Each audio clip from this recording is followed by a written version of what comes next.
नमो बुद्धाय। दोस्तों क्या आप जानते हैं दुनिया की सबसे महान और विकसित शहरी सभ्यता कौन सी थी, जहां आम कारीगर भी बहुमंजिला मकानों में रहते थे, जिनके घरों में अपने कुएं और स्नानागार होते थे।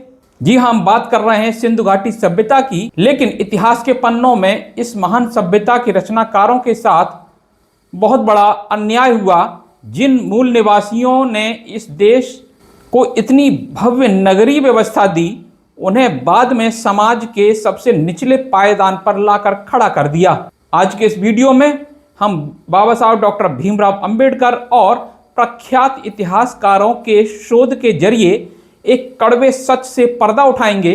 हम जानेंगे कैसे सिंधु सभ्यता के निर्माता और भारत के मूल निवासी ही असल में शूद्र कहे गए और कैसे एक सोची समझी रणनीति के तहत उनसे अधिकार छीन लिए, उन्हें दासता की स्थिति में धकेल दिया गया। इतिहास के इस अनसुने और चौंकाने वाले सच को जानने के लिए वीडियो को अंत तक जरूर देखें। दोस्तों, इतिहासकारों का विचार है कि दुनिया की 3 प्राचीनतम सभ्यताओं में मेसोपोटामिया सबसे महान थी।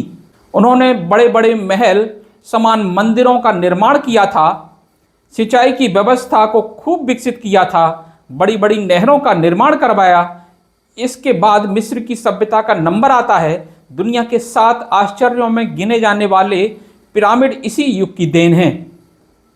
तीसरे स्थान पर सिंधु घाटी सभ्यता आती है, मगर मेरे विचार में विद्वानों ने सभ्यताओं की उच्चता का उक्त क्रमांक बनाकर सिंधु घाटी के महान लोगों के साथ बहुत बड़ा अन्याय किया है। उच्च सभ्यता का मापदंड शासन शक्ति द्वारा साधारण जन से शोषित धन और गुलामों की निरीह फौज द्वारा बलात् विशाल पिरामिड और जिगुरत खड़े करना देना ही नहीं होना चाहिए। उसका मापदंड तो साधारण जन का जीवन स्तर होना चाहिए, जीवन की प्राप्त सुविधाएं और संपन्नता होना चाहिए, जो सिंध के साधारण जन को अवश्य ही प्राप्त थी। S.R. राव इसकी पुष्टि करते हुए लिखते हैं कि मोहनजोदड़ो का एक कुंभकार कारीगर कई कमरों के बहुमंजिले मकान में रहता था। उसके शानदार निवास में शानदार कुआं, स्नानागार था, सुंदर बरामदा था, विशाल आंगन था। इसके विपरीत मेसोपोटामिया के कारीगर एक कमरे वाले मकान में रहते थे। मिस्र में दासों की फौज बैरकों में निवास करती थी। श्रद्धेय ब्रजपाल संत के मतानुसार मानव सभ्यता का इतिहास पृथ्वी पर विभिन्न नस्लों के बीच उत्पन्न हुए संघर्ष की अनवरत कहानी है। आदिम युग में यह संघर्ष जीवन यापन के साधनों को लेकर रहा, जो परवर्ती काल में नस्लीय वर्चस्व स्थापित करने तक विस्तृत हो गया। भारत में आर्यों का संघर्ष यहाँ की मूल निवासियों से हुआ, जिन्हें अनार्य कहा गया। आर्यों ने यहाँ की उन्नत शहरी सभ्यता को नष्ट करके अनार्यों पर आधिपत्य स्थापित किया। उन्होंने समाज को पहले 3 वर्णों में विभाजित कर उनके कतिपय कर्तव्य निर्धारित किए। तत्पश्चात विजित अनार्यों को अपने समाज का अंग बनाते हुए न केवल उन्हें चौथे वर्ण शूद्र में डाल दिया, बल्कि उन पर अनेक निर्योग्यताएं थोप कर उन्हें दासता की स्थिति में लाकर खड़ा कर दिया। आर्य ब्राह्मणों ने सोची समझी रणनीति के तहत जातियों में स्तरीकरण और उनके बीच विषमता और सोपानवत ऊंच नीच की भावना पैदा करने के साथ गंदे व निम्न स्तरीय पेशे अपनाने वाली जातियों को अस्पृश्य घोषित कर दिया, जिन्हें आज अनुसूचित जाति या दलित कहा जाता है। दलित समस्या भारत की एक जाति व्यवस्था और उसमें व्याप्त विषमता से प्रोद्भूत ऐसा कलंक है जिसका दृष्टांत विश्व में अन्यत्र कहीं भी नहीं है। आर्य, जिन्हें बाद में हिंदू नाम दिया गया, के एक धूर्त व चालाक वर्ग द्वारा अपने ही धर्म को मानने वाले एक बड़े समूह को निकृष्टतम व अस्पृश्य घोषित कर ऐसी निरीह व दारुण स्थिति में ला दिया गया, जिससे मानवता निरंतर शर्मसार होती रही। इसी के परिणाम स्वरूप देश लंबे समय तक विदेशी आक्रांताओं से निरंतर पराजित होता रहा और अनंत सदियों तक गुलाम बना रहा, क्योंकि समाज की मुख्य धारा में अनार्य अवर्ण जातियों की कोई भूमिका नहीं होती। इसके बावजूद भी यहाँ के हिंदू लोग निर्लज्जता से अपनी सभ्यता की प्राचीनता व श्रेष्ठता का गौरवगान करते हुए नहीं थकते। आज देश में दलित कही जाने वाली जातियां अपने सम्मान व अधिकारों के लिए जूझ रही हैं, किंतु समस्या की जड़ें काफ़ी गहरी हैं। हार्वर्ड रिजले ने सर्वप्रथम भारत में पाई जाने वाली नस्लों का सर्वेक्षण किया। उन्होंने बताया यहाँ पर 7 प्रकार की नस्लें पाई जाती हैं।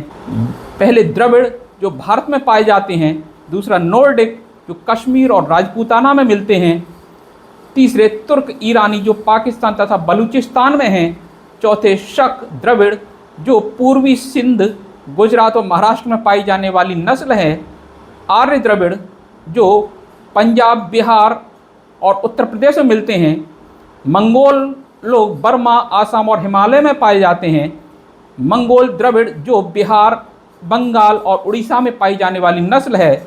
रिजले का विचार था कि द्रविड़ ही भारत की मूल निवासी नस्ल थी। आर्यों के शूद्र और आधुनिक हिंदू समाज के शूद्रों में क्या अंतर है, इस संबंध में बाबा साहेब लिखते हैं कि शूद्रों ने अपना अधोपतन कैसे स्वीकार कर लिया। इस संबंध के मूल में संभवतः यह मत है कि प्राचीन आर्यों में शूद्रों की विशाल संख्या थी, अस्तु विशाल जनसंख्या में पाए जाने वाले अल्पसंख्यक ब्राह्मणों द्वारा उपनयन बंद कर देना सहन कर बैठे। यह कुछ आश्चर्यजनक भले ही न हो, विचित्र अवश्य है। यह मत संभवतः हिंदुओं में शूद्रों की संख्या को दृष्टिगत रखते हुए निर्धारित किया गया। लगता है यह निराधार है। हिंदू समाज के शूद्र प्राचीन आर्यों के शूद्रों के वंशज नहीं हैं। भारतीय आर्यों के शूद्र और आधुनिक हिंदू समाज के शूद्र का अर्थभेद न कर पाने के कारण यह भ्रम उत्पन्न हुआ है। आर्यों में एक एक जाति विशेष का नाम था, किंतु हिंदू समाज में शूद्र शब्द का कोई स्वाभाविक नाम नहीं है। तथाकथित नीच अथवा असभ्य मानव वर्ग के लिए प्रयुक्त गुणवाचक संज्ञा है। यह मानव वर्ग सामान्यतः अनेक जातियों, कुलों, वंशों और कबीलों का समूह मात्र है, जिनके रहन सहन, खान पान, रस्म, रीति रिवाज में आदि में भिन्नता आदि तथा विविधता है। यह दुखद बात है कि आधुनिक काल के निर्दोष और सामाजिक स्तर पर पिछड़े लोगों को मूल आर्यों से संबद्ध कर उन्हें ही दंडनीय बनाकर बेबस कर दिया जाता है। भारतीय आर्य समुदाय के शूद्रों और आधुनिक शूद्रों में अंतर है। धर्म सूत्रकार दोनों प्रकार के शूद्रों का अंतर भली भांति जानते थे, अन्यथा वे सछूत का अर्थ सभ्य शूद्र और अछूत का अर्थ असभ्य शूद्र नहीं करते। निर्वासित शूद्र का अर्थ है कि गांव में रहने वाले शूद्र और अनिर्वासित शूद्र का अर्थ है गांव के बाहर रहने वाले शूद्र। वास्तविकता यह है कि सछूत और निर्वासित शूद्र आर्य शूद्र हैं और अछूत और निर्वासित शूद्र हिंदू शूद्र हैं। हमारे विचार का विषय आर्यों के शूद्र हैं, जिनका हिंदू समाज के शूद्रों से कोई संबंध नहीं है। इसलिए यह नहीं माना जा सकता कि हिंदुओं में शूद्रों की संख्या अधिक है और आर्यों में शूद्रों की जनसंख्या बड़ी थी। हम संक्षेप में कह सकते हैं कि पहले शूद्र सूर्यवंशी आर्य जातियों के एक कुल का वंश थे। पहला शूद्र सूर्यवंशी आर्य जातियों के एक कुल या वंश थे। दूसरा, भारतीय आर्य समुदाय में शूद्र का स्तर क्षत्रिय वर्ण का था। तीसरा, एक समय आर्यों में केवल 3 वर्ण ब्राह्मण, क्षत्रिय और वैश्य थे। शूद्र अलग वर्ण नहीं था, बल्कि क्षत्रिय वर्ण का ही एक भाग था। शूद्र राजाओं और ब्राह्मणों में निरंतर संघर्ष चलता रहता था, जिससे ब्राह्मणों को अत्याचार, उत्पीड़न और अपमान सहना पड़ता था। 5वीं, शूद्रों के अत्याचार व उत्पीड़न से त्रस्त ब्राह्मणों ने प्रतिशोध के कारण उनका उपनयन बंद कर दिया। 6वां, उपनयन यानी यज्ञोपवीत पर प्रतिबंध से शूद्रों का सामाजिक पतन हुआ और वैश्यों से निचली सीढ़ी पर आ गए। उनका स्तर वैश्यों से निम्न हो गया। परिणाम स्वरूप वे समाज का चौथा वर्ण बन गए। आप देख सकते हैं बाबा साहब डॉक्टर अंबेडकर के संपूर्ण वांग्मय खंड 13 शूद्र कौन थे पृष्ठ संख्या 165 पर। बाबा साहब आगे लिखते हैं कि किसी सिद्धांत की विश्वसनीयता सिद्ध करने के लिए आवश्यक है कि यह केवल विषय के निरूपण की ओर संकेत न करे, प्रत्युत समस्या समाधान हेतु समस्त प्रच्छन्न रहस्यों का प्रमाणिक और तथ्यात्मक समाधान भी प्रस्तुत करें। मैं शूद्रों के बारे में गूढ़ प्रश्नों के संकलित करके बताना चाहता हूँ। पहला, कहा जाता है कि शूद्र अनार्य थे और आर्यों के विरोधी थे। आर्यों ने उन्हें पराजित किया और अपना दास या गुलाम बना लिया। यदि यह सत्य है तो क्या कारण था कि यजुर्वेद और अथर्ववेद के सृष्टा ऋषियों ने शूद्रों का यशोगान किया था? वे शूद्रों के कृपा पात्र क्यों बनना चाहते थे? दूसरी, यह कहा जाता है कि शूद्रों को विद्याध्ययन तथा वेदाध्ययन का अधिकार नहीं था। उस स्थिति में शूद्र सुदास ने ऋग्वेद के मंत्रों की रचना कैसे की? बताया जाता है शूद्र यज्ञ नहीं कर सकते थे क्योंकि वह इसके पात्र नहीं थे। तब सुदास ने अश्वमेध यज्ञ कैसे किया? यदि कि ऐसा था तो शतपथ ब्राह्मण में यज्ञ करने वाले शूद्र को संबोधित करने की विधि का वर्णन क्यों है? चौथा, यह कहा जाता है कि शूद्रों को उपनयन का अधिकार नहीं था। यदि शूद्रों को आदिकाल से ही यह अधिकार नहीं था तो विवाद क्यों? बद्री और संस्कार गणपति में यह उल्लेख किस कारण है कि वे उपनयन के पात्र थे? पांचवा, यह भी कहा जाता है कि शूद्र संपत्ति संचय के अधिकारी नहीं थे। यदि यह सच मान भी लिया जाए तब कथक संहिताओं में शूद्रों को धनिक और वैभवशाली कैसे बताया गया है? छठवां, शूद्रों को राज्याधिकारी बनने के अयोग्य बताया गया है। फिर महाभारत में शूद्र मंत्रियों का उल्लेख क्यों है? सातवां, शूद्रों का धर्म तीनों वर्णों ब्राह्मण क्षत्रिय वैश्य की सेवा करना कहा गया है। इस दशा में शूद्र राजा कैसे हुए? सायणाचार्य ने सुदास और अन्य अनेक शूद्र राजाओं का उल्लेख क्यों किया है? आठवां, यदि शूद्रों को वेदाध्ययन या उपनयन और यज्ञ का अधिकार नहीं था तो उन्हें अधिकार क्यों नहीं दिए गए? नवां, उपनयन करने, वेद पढ़ने और यज्ञ कराने का अधिकार केवल ब्राह्मण को था। शूद्रों का उपनयन और वेदाध्ययन का यज्ञ कराना निश्चित रूप से ब्राह्मणों के लिए आय के साधन थे। यदि वे सदायशता से काम लेते और शूद्रों के अधिकार और अवसर देते तो उन्हें समुचित दक्षिणा मिलती। ऐसा करने में उन्हें कोई हानि न होती, साथ ही उनकी आय में वृद्धि हो जाती। ऐसा होने पर ब्राह्मणों ने शूद्रों को क्षमा न करने का संकल्प क्यों लिया? दसवां, यदि शूद्रों को उपनयन और वेदाध्ययन और यज्ञ का अधिकार नहीं था तब ब्राह्मण अपने विशेष अधिकारों के बलबूते उन्हें यह अधिकार देना अंगीकार कर सकते थे। अतः यह विकल्प ब्राह्मणों की व्यक्तिगत इच्छा पर क्यों नहीं छोड़ा गया? इन निषिद्ध कार्यों को कराने वाले ब्राह्मण के लिए दंड की व्यवस्था क्यों की गई?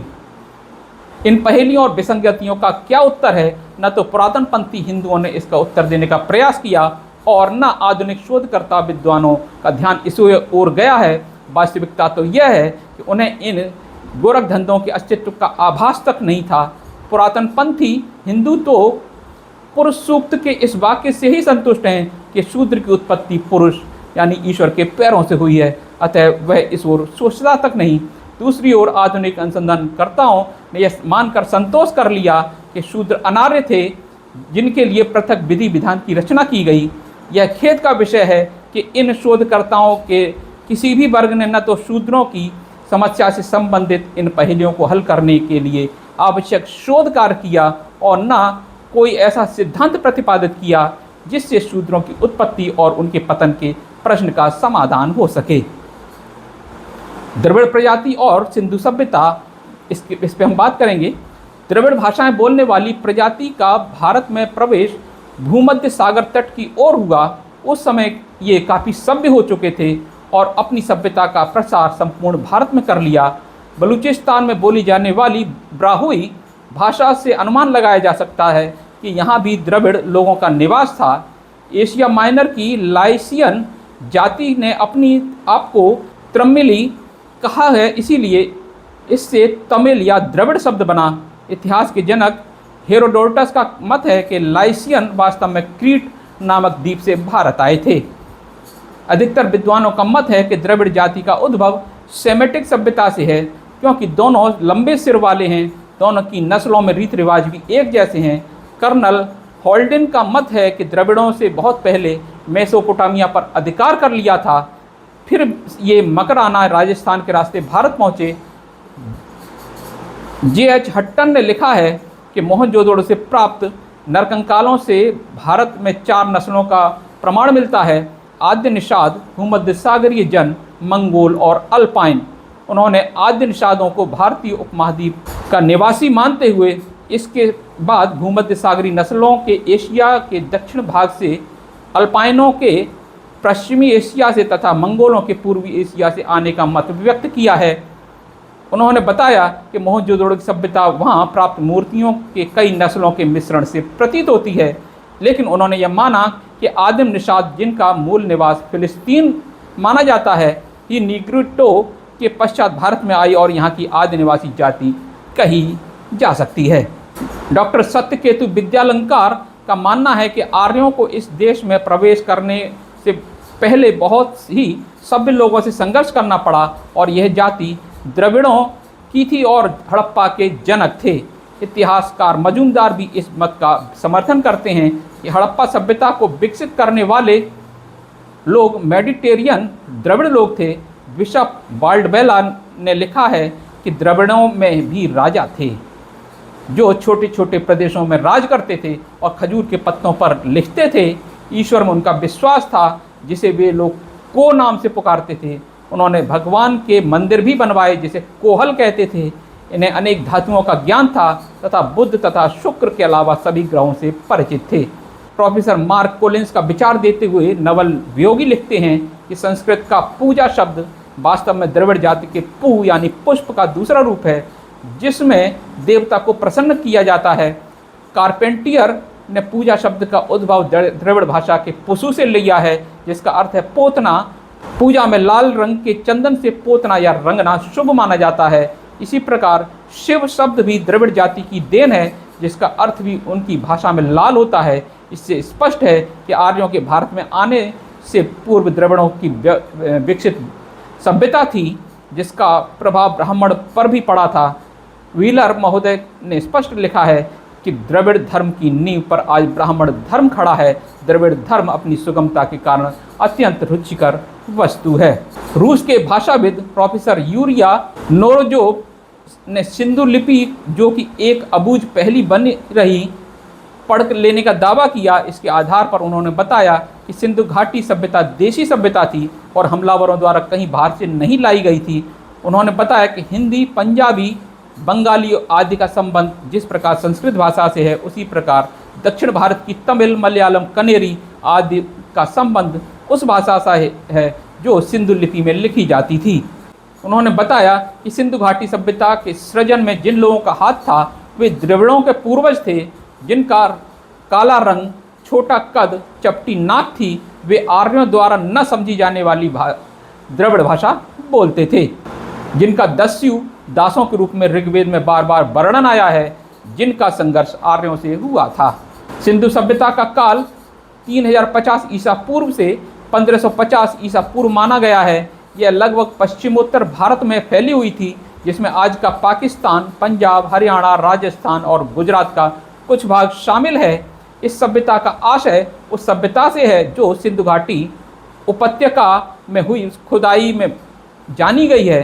यह नगरी सभ्यता थी जिसमें मोहनजोदड़ो, हड़प्पा, कालीबंगा, लोथल, चन्हूदड़ो के खंडहर आते हैं। जब 1921 में जॉन मार्शल ने इस सभ्यता की खोज की तब भारत के लोग अपना इतिहास जान सके। इससे पूर्व इस देश के निवासी इतिहास के नाम पर इंद्र व अन्य देवी देवताओं की राक्षसों पर विजय, भीम द्वारा हाथियों को फेंकने, हनुमान द्वारा समुद्र को फांदने और अर्जुन की अग्निबाणों की काल्पनिक मनोरंजन कहानियों को ही जानते थे। मोहनजोदड़ो और हड़प्पा की खुदाई से ज्ञात हुआ कि द्रविड़ों की यह सभ्यता नगरी थी। उनके बड़े बड़े ईंटों के मकान होते थे। मोहनजोदड़ो हड़प्पा में 163 गुणे 134 फीट का अन्नागार मिला है। प्रत्येक घर में रसोई घर होता था। ईंधन लकड़ी की टाँड़ पर रखा जाता था। ईंट के चूल्हे व तंदूर प्रयोग किए जाते थे। स्त्रियों को तैरने के लिए जलाशय भी होते थे। पीने के पानी हेतु कुएं होते थे और बाहर की ओर शौचालय रहते थे जो इंग्लिश प्रकार के होते थे। इस प्रकार स्थापत्य कला काफ़ी उन्नत थी। भवन प्रायः 200 से 400 गज के चौकोर भू क्षेत्र में बनाए जाते थे जो कई कई मंजिलों के होते थे। ढकी हुई नालियाँ और चौड़ी सड़कें इनकी विशेषता थीं। मोहनजोदड़ो में 33 फीट चौड़ी सड़क के प्रमाण मिले हैं। इतने प्राचीन काल में इतनी सावधानी से संयोजित इतना सुंदर और उत्तम नागरिक संगठन कहीं भी नहीं मिलता है। पुरातात्विक खुदाई में विभिन्न प्रकार के मिट्टी के बर्तन प्राप्त हुए हैं जो चाक से बनाए गए थे और उन पर अनेक रेखाएं बनाई हुई हैं। झुनझुने, चिड़िया जैसे बच्चों के खिलौने पाए गए हैं। सिंधु घाटी के लोग विभिन्न धातुओं से परिचित थे। विभिन्न प्रकार के औजारों में आरी, कटारी, छुरी और बर्छी पाई जाती हैं जो तांबे की बनी होती थी। प्राप्त मूर्तियाँ में मातृ देवी की मूर्ति मिली है जो आदि शक्ति के रूप में पूजित थी। योगासन पर बैठी हुई एक व्यक्ति की प्रतिमा त्रिमूर्ति जिसके दोनों ओर विभिन्न पशु अंकित हैं भी पाई गई है। पशुओं में सूअर, मेढ़ा, कुत्ता, बंदर, गिलहरी और तोता आदि की मूर्तियाँ मिली हैं। लिंग आकार की मूर्ति से ज्ञात होता है कि ये लोग लिंग की पूजा भी करते थे।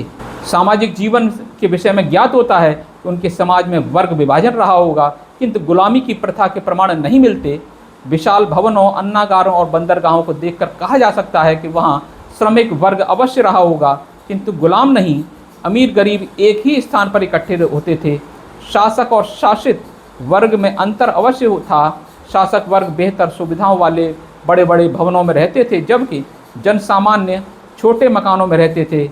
यहाँ के लोगों का जीवन धर्म द्वारा शासित नहीं था, जैसा कि मेसोपोटामिया में था, और न ही ईश्वरीय अंश वाले सम्राट थे जैसे कि मिस्र में विद्यमान थे।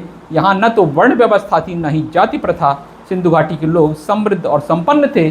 श्रमिक लोग प्रायः बैरकों में रहते थे। सिंधु घाटी के लोग समृद्ध तथा संपन्न थे। नृत्य तथा गायन मनोरंजन के रूप में प्रचलित था। यहाँ पर दोनों ओर मढ़े हुए ढोल के प्रमाण मिले हैं। शिकार खेलना, मुर्गे लड़ाना और घरेलू खेल खेलना इनके आमोद प्रमोद के साधन थे। हड़प्पावासी दक्षिण भारत से व्यापारिक संबंध बनाए हुए थे। इसके अतिरिक्त जलमार्ग से उनका व्यापार बेबीलोन और कोल्डिया से था। लोथल उस समय प्रमुख व्यापारिक केंद्र था। मेसोपोटामिया में उत्खनन में भारतीय मुद्राएं प्राप्त हुई हैं, जिससे पुष्टि होती है कि सिंधु सभ्यता के लोगों का समुद्र पार भी व्यापार फैला हुआ था। यहाँ अनेक वस्तुएं, मुद्राएं और गांठदार मिट्टी के पात्र मेसोपोटामिया पहुँचते थे। लोगों को लेखन कला का आविष्कार कर लिया था, जो चित्रलिपि की अवस्था से आगे खंड और स्वर चिन्हों से परिवर्तित हुई दृष्टिगोचर होती है। सिंधु घाटी से अब तक लगभग 2500 लेख उपलब्ध हुए हैं, जिनमें सिंधु लिपि के 419 चित्रों की पहचान हो चुकी है। कई ऐसे अवशेष भी प्राप्त हुए हैं जिनमें सिंधुवासियों का योग, गणित, विज्ञान और चिकित्सा क्षेत्र में अच्छे दिखाई देता है। संभवतः ये लोग शल्य चिकित्सा से भी अवगत थे।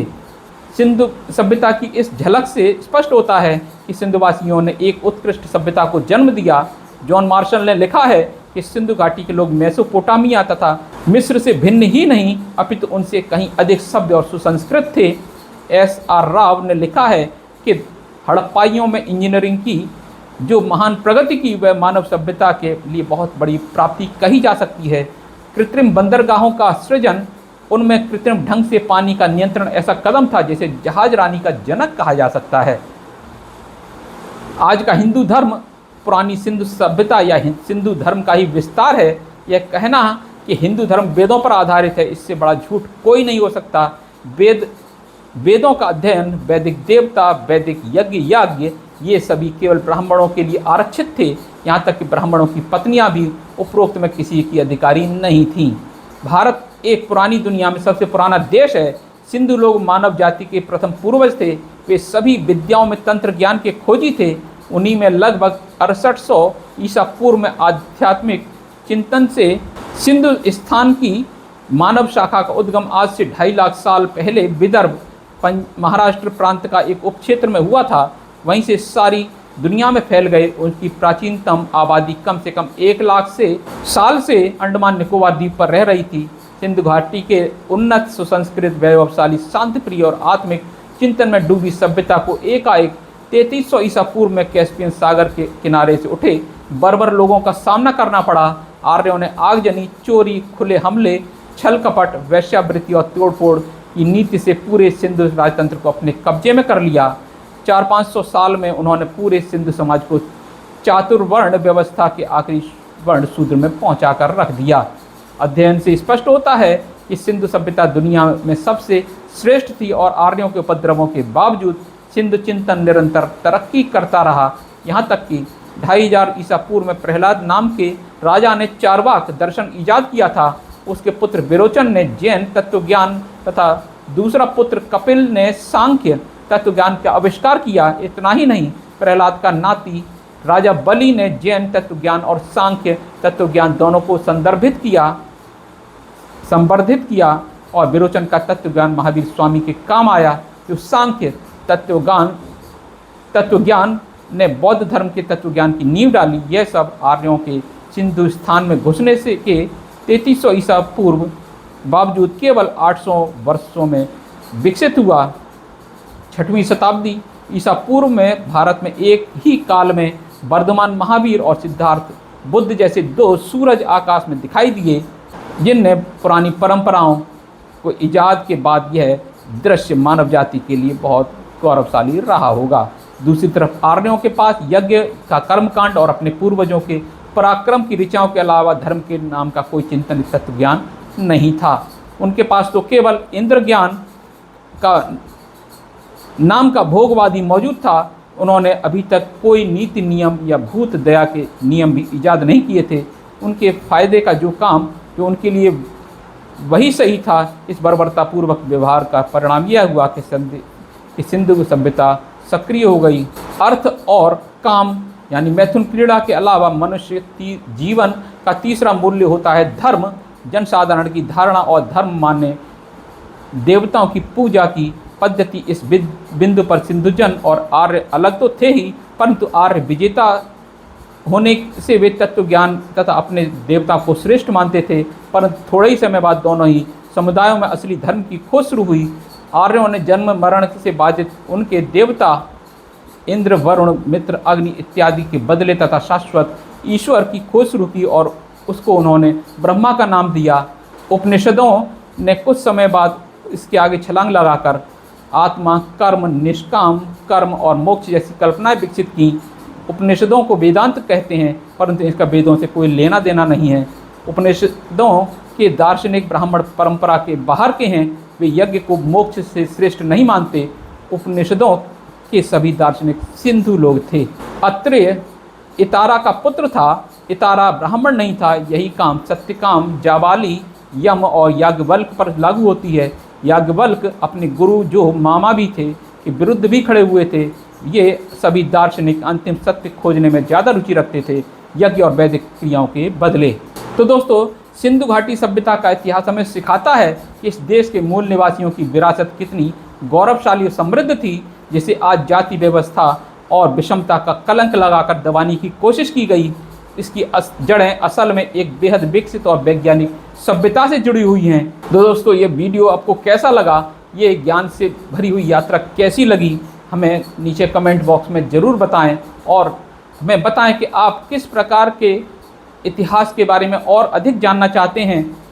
अगर ये वीडियो आपको अच्छा लगा हो तो इसे अपने मिलने जुलने वालों और परिवार के लोगों, मित्रों में शेयर करें। मिलते हैं इसी प्रकार की एक अन्य ज्ञान भरी यात्रा में। तब तक के लिए नमो बुद्धाय।